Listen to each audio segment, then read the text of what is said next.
Hello children, welcome back in your maths class and today we are continuing class 5 maths chapter number 10 tens and hundreds। बच्चों, इस chapter के previous videos में हमने कई सारी activities की और हमने centimetre metre means units of lengths के बारे में जाना। इसके साथ हमने टेंस और हंड्रेड्स के बारे में भी जाना। चलिए आज करते हैं कुछ और न्यू एक्टिविटीज़, न्यू क्वेश्चंस, जिससे कि हम इस टेंस और हंड्रेड्स को और अच्छी तरह से जान सकें। तो हमारा आज का फर्स्ट टॉपिक है एट द मार्केट। मार्केट में बच्चों आप सभी जाते हैं, अपने पेरेंट्स के साथ जाते हैं, मॉल्स में जाते हैं, ऑनलाइन शॉपिंग करते हैं। तो आपने देखा होगा कि एक ट्रेंड सा चला आ रहा है कि किसी भी चीज़ का जो प्राइस है वो राउंड फिगर में नहीं होगा, जैसे 20 रुपीज़, 50 रुपीज़ या 49 रुपीज़ या फिर 100 रुपीज़। इस तरह से नहीं होकर के प्राइस किस तरह से दिया जाता है जैसे आपकी बुक में गिवन है। देखिए बुक में आपके यहाँ पर गिवन है कि 1 एग का जो कॉस्ट है वो कितना है, 2 रुपीज़ 50 पैसे। इसी तरह से यहाँ देखिए, यहाँ भी प्राइस रुपीज़ के साथ में पैसे में गिवन है। आप यहाँ सारी प्राइसेस को देख सकते हैं कि सभी जगह रुपीज़ के साथ में पैसे यहाँ पर लगे हुए हैं। और आप जानते हो बच्चों कि अब पैसे नहीं चलते, 50 पैसे आपने मार्केट में नहीं चलते हैं। आपने देखे किसी को लेते या देते, या आपने 75 पैसे किसी को लेते या देते देखा है, 25 पैसे आपने कॉइन देखा है या किसी को लेते या देते देखा है मार्केट में? नहीं। इसी तरह से देखिए यहाँ पर 99 पैसे भी है। तो क्या 99 पैसे आप किसी को देते हैं? नहीं देते। तो फिर ये पैसे क्यों?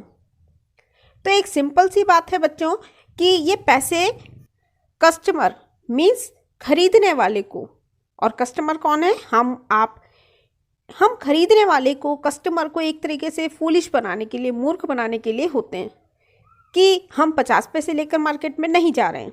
तो अगर सपोज करो कि हमने यहाँ से एक ही एग परचेस किया, आपने एक एग खरीदा, तो आप उसे 2 रुपीज़ 50 पैसे नहीं दोगे, आप उसे क्या दोगे? 3 रुपीज़ दोगे। मीन्स जो शॉपकीपर है उसे इनडायरेक्टली 50 पैसे का प्रॉफिट हो गया और आपको 50 पैसे का लॉस। तो ये पैसे यहाँ पर यूज़ होते हैं। या फिर आप क्या करोगे? आप मिनिमम 2 एग लोगे। 2 एग का अमाउंट हो जाएगा 5 रुपीज़। मीन्स आपके ज़्यादा खर्च हुआ, आपको ज़रूरत नहीं थी फिर भी आपने वो परचेस किया। तो इसमें भी फ़ायदा किसका हुआ? शॉपकीपर का। या कोई भी अगर यहाँ सामान है जैसे, तो ये सामान को जो कंपनी या जो ब्रांड बना रहा है उसको ये प्रॉफिट जा रहा है। तो ये जो पैसे हैं ये जब हम ऑनलाइन शॉपिंग करते हैं तब तो ठीक है, क्योंकि ऑनलाइन शॉपिंग में जितना अमाउंट लिखा होता है, जो पैसे में लिखा होता है वो भी पैसे में ही जाता है, क्योंकि वहाँ पर अमाउंट फिगर में जा रहा है। अब बच्चों आप यहाँ पर इस पैसे से क्या समझ रहे हैं कि ये पैसे यहाँ क्यों दिखाए जा रहे हैं? तो इस पैसे को दिखाने का जो इनका मेन पर्पस है वो है आपको टेंस सिखाना और आपको हंड्रेड्स के बारे में और भी ज़्यादा सिखाना कि पैसे मीन्स मनी में भी टेंस एंड हंड्रेड्स होता है। अभी तक हमने केवल नंबर्स में ही देखा, मेज़रमेंट किया, वहाँ देखा, बट पैसे में भी ये होता है। कैसे होता है देखिए, आप जानते हैं कि 1 रुपीज़ में कितने पैसे होते हैं? 100 पैसे। तो बच्चों आप सभी जानते हैं कि 1 रुपये में होते हैं 100 पैसे। और इसी बात को हम घुमाकर ऐसे भी कह सकते हैं कि 100 पैसे को जब हम मिलाएं तो हमें मिलता है 1 रुपी। इसे आप ऐसे भी लिख सकते हैं। अब हम ये कहें कि 100 को हम 100 ना लिख के हम लिख सकते हैं क्या? 100 टाइम्स 1 लिख सकते हैं। 100 की टेबल है, 100 टाइम्स 1 इज़ 100 और ये है पैसे में। इसे हमने लिख दिया ₹1। अब यहाँ पर हमें तो चाहिए केवल 1 पैसे, तो हमने पैसे के साथ में रख लिया 1 और ये जो 100 है इसे यहाँ से हटाया। अब हटाएंगे तो ये कहाँ जाएगा? ये जो इक्वल्स टू है, इक्वल्स टू के साइन के दूसरी तरफ, और दूसरी तरफ जाएगा तो ये जाएगा डिनोमिनेटर बन करके नीचे की तरफ। 1 हमने यहीं रख लिया और 100 को हमने भेज दिया दूसरी साइड पर। मीन्स हम ये कह सकते हैं कि 1 पैसे में कितने रुपीज़ है, 1/100। और बच्चों अभी हमने फ्रैक्शन में भी सीखा था कि 1/100 को हम क्या लिख सकते हैं। यहाँ 2 ज़ीरोज़ हैं तो हमें यहाँ पर 2 डिजिट्स काउंट करने होंगे, बट यहाँ तो कितने 1 ही डिजिट दिख रहा है, तो हम ये 1 तो ले लेते हैं। अब अपने मन से हम एक कुछ ना कुछ लगाएंगे, तो क्या लगाएंगे, 0। और ये हो गए हमारे 2 डिजिट। इन्हें हम हमेशा राइट साइड से काउंट करना शुरू करेंगे। 2 ज़ीरो हैं तो राइट साइड से हम 2 डिजिट काउंट करेंगे और फिर लगा देंगे हमारा डेसिमल। और डेसिमल के पहले थोड़ा अच्छा इसको सुंदर दिखने के लिए हम क्या लगा देते हैं, 0। तो ये हमारा क्या हो गया, ₹0.01 इक्वल्स टू 1 पैसे। मतलब आप ये कह सकते हैं कि 1 पैसे इक्वल्स टू 0.01 रुपीज़। तो ये तो रुपीज़ का बहुत ही छोटा पार्ट है। रुपीज़ का कितना पार्ट है, 1 पार्ट, बहुत छोटा पार्ट। तो इस 1 पार्ट को आपको कोई भी दोबारा नहीं देगा। और इस तरह से जो शॉपकीपर है उसे 1 पैसे का बेनिफिट होकर के और 100 टाइम्स जब उसे इस तरह का बेनिफिट मिल जाएगा तो उसके पास क्या बन गया, 100 पैसे। और 100 पैसे का मीनिंग आप देख रहे हैं बच्चों, 1 रुपीज़। और इस तरह से छोटा छोटा बेनिफिट लेकर के उन्हें फाइनली एक बड़ा प्रॉफिट मिल जाता है। तो चलिए अब हम चलते हैं फिर से अपने मार्केट की ओर और सॉल्व करते हैं अपनी वर्ड प्रॉब्लम्स को। So our first question is, how many पैसे does a match box cost. एक मैच बॉक्स मतलब माचिस की डिबिया की कॉस्ट कितने पैसे है। तो बच्चों आप यहाँ देख सकते हैं कि एक मैच बॉक्स की कॉस्ट है 50 पैसे। So we will write here 50 paise, क्योंकि हमसे यहाँ पर पैसे में पूछा गया है आंसर, तो हम यहाँ पर पैसे में ही आंसर देंगे। चलिए अब बढ़ते हैं नेक्स्ट क्वेश्चन की ओर। How many match boxes can be got for ₹2.50 means 2 rupees 50 पैसे में आप कितनी मैच बॉक्सेस ले सकते हो, खरीद सकते हो। तो बच्चों एक मैच बॉक्स है 50 पैसे की, तो आप बता सकते हैं कि 2 रुपीज़ 50 पैसे में आप कितनी मैच बॉक्स खरीदोगे। देखिए 2 रुपीज़ में आ जाएगी आपके 4 मैच बॉक्सेस, और ये 50 पैसे और है, तो मतलब टोटल कितनी आ जाएगी, 4 + 1 मतलब 5 मैच बॉक्सेस। तो आप कितनी मैच बॉक्स खरीद लोगे, 5। The next question is, how many rupees does the soap cost. Soap में साबुन, तो साबुन की कॉस्ट बताइए कितने रुपीस है। तो साबुन बच्चों आप देखिए यहाँ पर कितने का है, इसकी कॉस्ट है 8 रुपीज़ 75 पैसे। मीन्स एक सोप की कॉस्ट हो गई ₹8.75। चलिए अब बढ़ते हैं नेक्स्ट क्वेश्चन की ओर।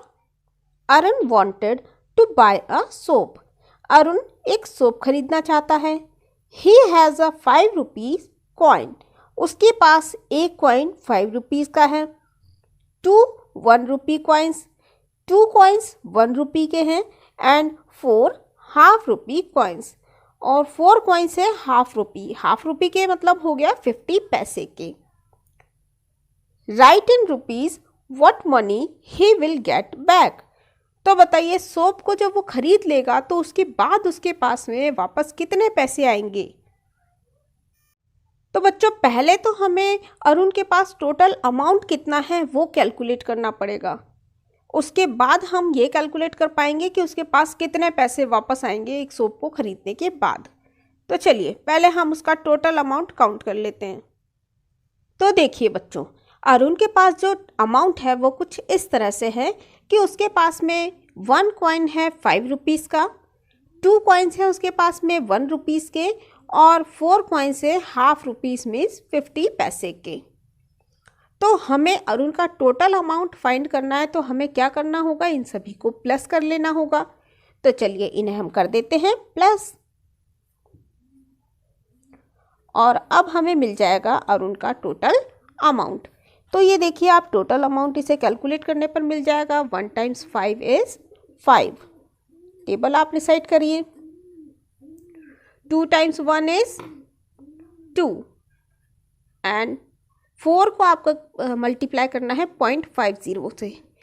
तो यहाँ आप सिंपली 4 की टेबल 5 टाइम्स रिसाइट करिए। 4 × 5 इज़ 20। तो पहले आप यहाँ लिख दीजिए 20। अब आप देखिए कि यहाँ पर डेसिमल लगा है। आप इस 4 को 0 से भी मल्टीप्लाई करेंगे तो क्या आ जाएगा, 4 0 ज़ा 0। अब यहाँ आपके लगा है डेसिमल आफ्टर 2 डिजिट्स, तो हम इधर से 2 डिजिट काउंट करेंगे और लगा देंगे डेसिमल। तो ये हमने 2 जो अपने 0 हैं उन्हें काउंट किया और 1 2 और फिर लगा दिया डेसिमल। मीन्स हमारे पास कितने हो गए यहाँ पर रुपीज़, 2 रुपीज़। अब हमारे पास हो गए 5 + 2 + 2 मीन्स टोटल 9 रुपीज़। ये हमारे पास अमाउंट है जो कि अरुण की उसकी मदर ने दिया है। अब अरुण को खरीदना है एक सोप, और एक सोप की जो कॉस्ट है वो है बच्चों 8.75 रुपीज़, 8.75। तो हम इस 9 में से इस 8.75 को माइनस करेंगे तो हमें क्या मिल जाएगा, वो अमाउंट जो अरुण को वापस मिलेगा, जो अरुण वापस से शॉपकीपर से लेगा। So Arun will get back equals to rupees 9 - 8.75। आप माइनस करके देखिए, ये आपके पास आएगा 0.25 रुपीज़, या इसे आप कह सकते हैं 25 पैसे। The next question is an egg cost 2.5 rupees. एक एग की कॉस्ट 2 रुपीज़ 50 पैसे है। हाफ रुपीज़ का मतलब होता है 50 पैसे। How much will 1.5 dozen cost. तो बताइए 1.5 डजन कॉस्ट कितना होगा। पहले तो हमें ये जानना होगा बच्चों कि 1 डजन होता कितना है। तो 1 डजन होता है 12। मतलब कोई भी जो भी ऑब्जेक्ट, जो भी सामान खरीद रहे हैं, अगर आप उसे 1 डजन खरीद रहे हैं, इट मीन्स आप उसे क्वांटिटी में number of the thing is 12। जो भी सामान है उसका काउंट अगर हम करें तो वो 12 होगा। तो 1.5 डजन कितना हो जाएगा। पहले तो हम डजन का हाफ कर लेते हैं। 12 का हाफ हो गया 6। तो 1.5 क्या हो गया, 12 + 6 मीन्स 18। तो हमें कितने एग्स चाहिए, टोटल 18 एग्स। और अब हमें कैलकुलेट करना होगा 18 एग्स का कॉस्ट। तो चलिए कैलकुलेट करते हैं। तो बच्चों कानन को उसकी मदर ने दिए हैं 60 रुपीज़। मीन्स हम ये कह सकते हैं कानन हैज़ 60 रुपीज़। ये तो कानन के पास स्टार्टिंग में अमाउंट है। उसे खरीदने हैं 1.5 डजन एग। तो 1.5 डजन एग अभी आपको पता है वो होते हैं 18। 1.5 डजन मीन्स होता है 18। तो एग की कॉस्ट क्या हो जाएगी, पहले आपको ये पता होना चाहिए कि एक एग की कॉस्ट क्या है। 1 एग कॉस्ट इज 2.50 रुपीज़। एक एग की कॉस्ट है रुपीज़ 2.50। हमें फाइंड आउट करनी है 18 एग्स की। तो हम लिखेंगे cost of 18 eggs equals to 18 multiplied by 2.50। और जो अमाउंट आएगा वो किस में आएगा, रुपीस में। 18 को 2.50 से मल्टीप्लाई कर लेते हैं।